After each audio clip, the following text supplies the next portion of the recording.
ఆ బండి కనిపించగానే జనం మూగిపోతారు. చుట్టుపక్కల నిలబడి ఏముందో అని ఆసక్తిగా చూస్తారు. కొత్తవేమైనా వచ్చాయని ఆరా తీస్తారు. తమకు నచ్చింది కనిపిస్తే వెంటనే తీసేసుకుంటారు. ఇంతకు ఆ బండి ఎవరిది, ఎందుకు నడుపుతున్నాడు? What's the story?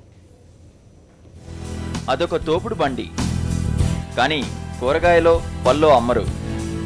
ప్లాస్టిక్ సామాన్లు, స్టీలు డబ్బాలు కూడా కనిపించవు. మరి ఇవేం కాకుండా ఇంకేం అమ్ముతారనుకుంటున్నారా? పుస్తకాలు. ఎస్, అది పుస్తకాల తోపుడు బండి. కానీ అక్కడ పుస్తకాలు అమ్మరు, పుస్తకాలు చదివేలా చేస్తారు. కవిత్వంపై ప్రేమ పెరిగేలా చూస్తారు. షేక్ సాదిక్ అలీ, వయసు 52 ఏళ్లు. వృత్తిరీత్యా జర్నలిస్ట్ అయిన సాదిక్ ఓ పుస్తక ప్రేమికుడు. అందులోనూ తెలుగు సాహిత్యం అంటే చెప్పలేని ప్రేమ. వయసు పెరుగుతున్న కొద్దీ పుస్తకంపై అతని ఇష్టం పెరుగుతూ పోయింది. అయితే నేటి యువతకు పుస్తక పఠనంపై ఆసక్తి తగ్గిపోవడం, ముఖ్యంగా తెలుగు కవిత్వంపై పెద్దగా ఇంట్రెస్ట్ లేకపోవడం సాదిక్ అలీని బాధించింది. దీంతో యువతరానికి పుస్తక పఠనంపై ఆసక్తి పెంచాలని కంకణం కట్టుకున్నాడు. అందుకు తోపుడు బండిని సాధనంగా ఎంచుకున్నాడు.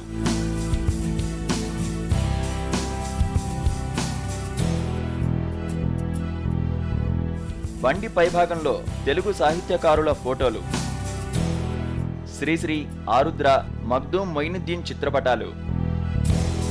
బండిలో తెలుగు రచయితల పుస్తకాలు. ఆ బండి కనిపిస్తే చాలు పుస్తక ప్రేమికులు వాలిపోతారు. యువతరానికి తెలుగు సాహిత్యంపై మక్కువ పెంచాలని కంకణం కట్టుకున్న సాదిక్ అలీకి మరికొందరు జత కలిశారు. అలా ఆ తోపుడు బండి టీం పాదయాత్ర చేపట్టింది. జనవరి 25న ఈ మహాసంకల్ప యాత్ర ప్రారంభమైంది. ఈ నెల 4వ తేదీకి ఆ యాత్ర 100 రోజులు పూర్తి చేసుకుంది. ఈ 100 రోజులలో మొత్తం 1000 కిలోమీటర్లు కాలినడకన పర్యటించారు. రంగారెడ్డి, వరంగల్, మెదక్, నల్గొండ జిల్లాల్లోని అనేక గ్రామాలను సందర్శించారు.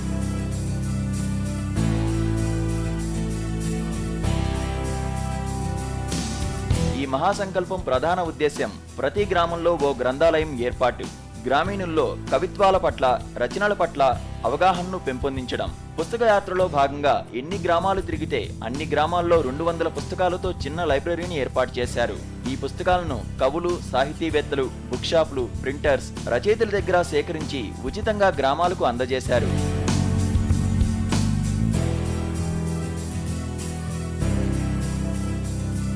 మొబైల్ బుక్ షాప్ గురించి సోషల్ మీడియాలో విస్తృతంగా ప్రచారం కావడంతో తెలుగు రాష్ట్రాల నుంచి చాలా మంది స్పందించారు. తమ దగ్గర ఉన్న పుస్తకాలను ఈ తోపుడు బండి టీంకు అందజేశారు. ఈ స్పందనపై సాదిక్ హర్షం వ్యక్తం చేశారు. వీలైనంత ఎక్కువ మందికి పుస్తక పఠనంపై ఆసక్తి పెంచాలన్నదే తన లక్ష్యమంటూ ముందుకు సాగిపోతున్నారు.